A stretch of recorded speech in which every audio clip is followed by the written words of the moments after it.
Cougar Nation. Touchdown, Cougars take the lead. Every Monday at 6 on KSL News Radio.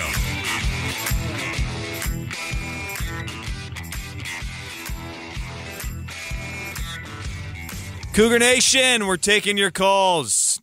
That was a good call we just had with Corey. 801-575-8255. What gives you hope the rest of this year, if anything, or if you just want to vent, if you want to let out some frustration, we're all ears here on Cougar Nation. So hit that phone line, 801-575-8255. Right now, Mitch, let's get to a segment we do every single week at this time. Cougar Nation, trending. What's trending up and what's trending down this football season? There are some things that are trending up slightly, ever so slightly.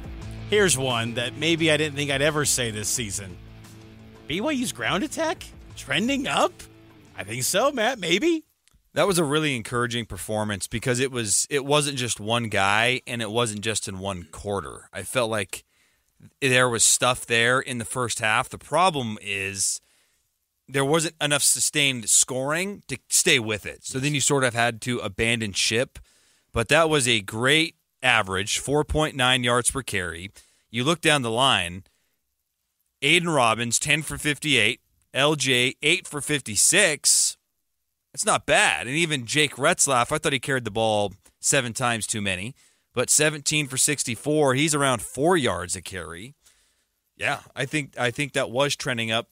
However, there's just a lot more trending down that it didn't offset all of the trending down. And for me, Mitch, one of my biggest trending downs, and it pains me to say it, Jake Retzlaff. I just felt like, and that interception was really bad. I think that was, is it unfair of me to say that was the worst pick of the year? I felt like that was, I think it was. Either that or the Slovis pick 6 at Kansas, to me, were the worst interceptions of the season. The Kansas one hurt because you were in a great position, and that flipped momentum. There was no need for it. This one hurt as much, if not more, though, because it was like, oh, my gosh, here we go again. Yeah, because it was a game where even though you've had a losing streak, you've lost 2 in a row, you felt like, okay, you're back home. You got blackout. You got a night game. You got the fans behind you.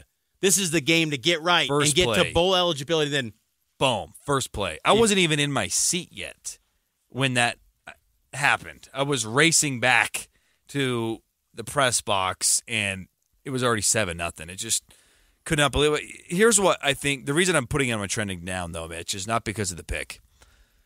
It was what happened after the pick. I don't think he ever flushed that away.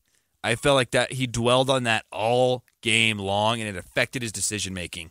There was just too many times where he was skittish in the pocket, too many times he missed open guys, too many times that he had a check down for 2 or 3 yards. He's trying to make something happen. I didn't feel like he was decisive. Like at West Virginia, everything was decisive. Yes. Boom, boom, boom. Here. Take off there. I felt like he could not get a grip on what was happening. It was just it was a cyclone, for the lack of a better term. So, trending down, Jake Retzlaff, and I hate to say that. Trending down for me is the BYU defense, and here was Kalani after the game. I've been around this scheme for a long time, most of my career. And the way it works is everybody's got to do their 111th. And so when your opportunity comes, you got to find a way to make plays. And that's, but we're responsible for that. Me as a head coach, all the coaches on defense, Jay Hill and the rest of them, we have to find ways to get our guys to do their part. And everybody's got to do their part, starting from me. And also the struggles with the defense. Could it be a situation where there's not a belief in the system? I don't have all the answers to that. I probably have a better answer for you on Monday if you're watching the film. But my first response to that is probably guys not believing in the system and not believing in what we were doing. There's a lot of mistakes with fundamentals. There's just missed tackles, body position, a lot of guys slipping all over the place, not making plays. It wasn't good, the way that BYU's defense played on Saturday night. Iowa State was not impacted at all by the slippery conditions. BYU was slipping everywhere. And BYU's defense, I feel like they have made progress this year. I know statistically it doesn't bear out. It feels like they're trending backwards to where the lows that they had last season. But I feel like they've gotten better in some aspects. But when this group doesn't get a takeaway or two, they're toast. Like, they're not going to get off the field on third down. And if they don't create a takeaway, they're done. They're going to give up big numbers. to these teams, and that's concerning because at some point, are you going to get a stop on third down? It's just become the identity, sadly, of what BYU defenses have been, and that spans now 2 defensive coordinators. Let's get out to the phone line. Our guy from Texas. I think this is our guy. Michael from Texas. Michael, you called in a few weeks ago, didn't you?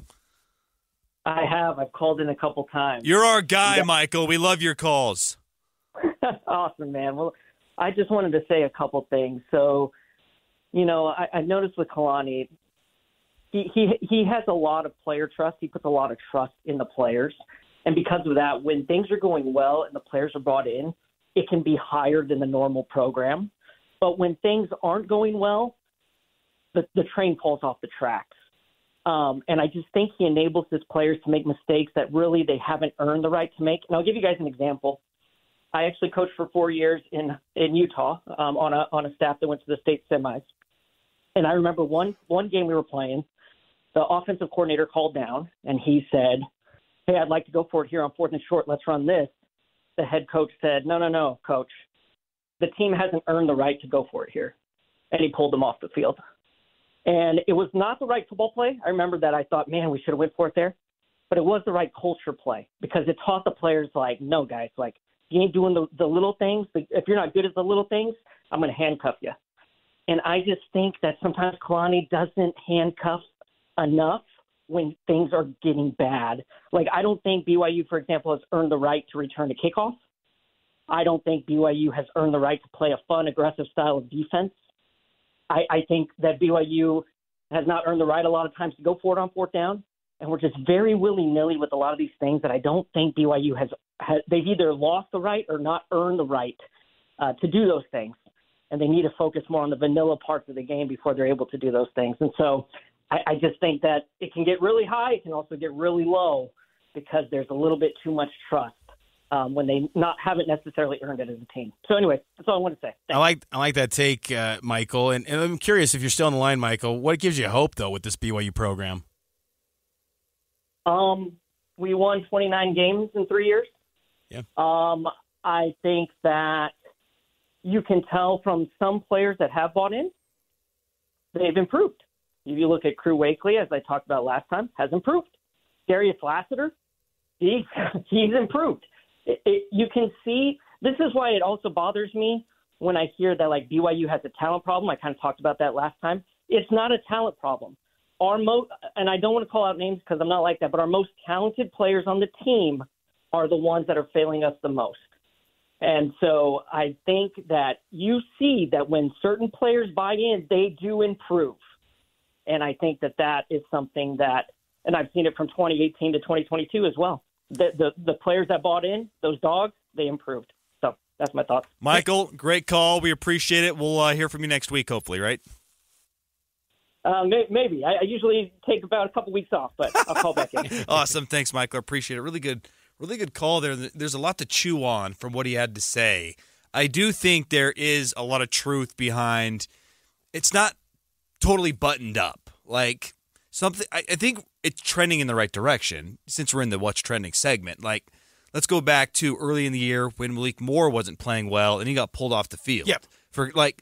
That was a positive sign in that category for me because I think in previous years under Kalani and Tuiaki, they just roll with their guys, and that didn't work. So I liked that it was hey, if you're not going to do what we want you to do, we are not going to play you.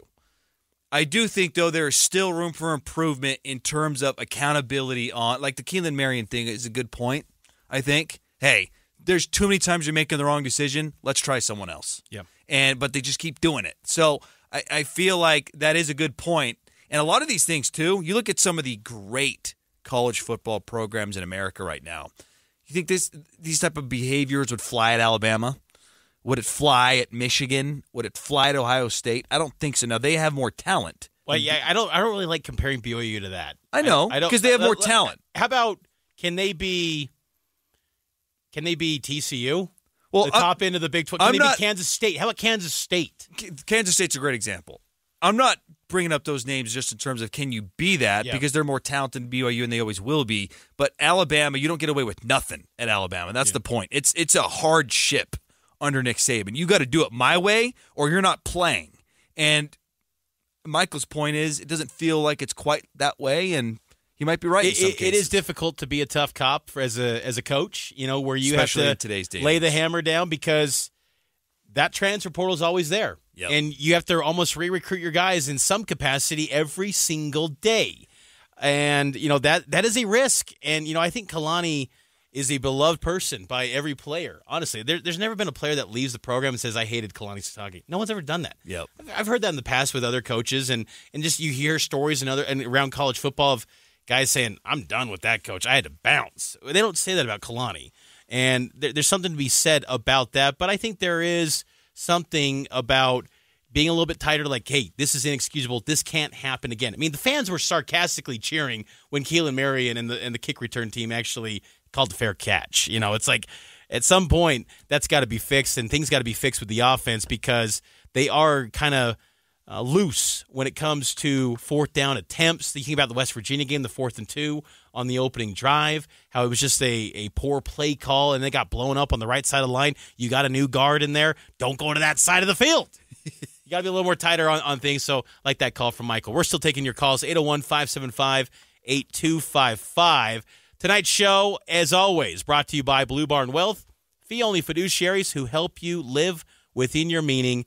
BlueBarnWealth.com. Taking our final time out, and then on the other side, we'll get to more of your calls, texts, and look ahead to BYU versus Oklahoma here on Cougar Nation. It's powered by KSL Sports.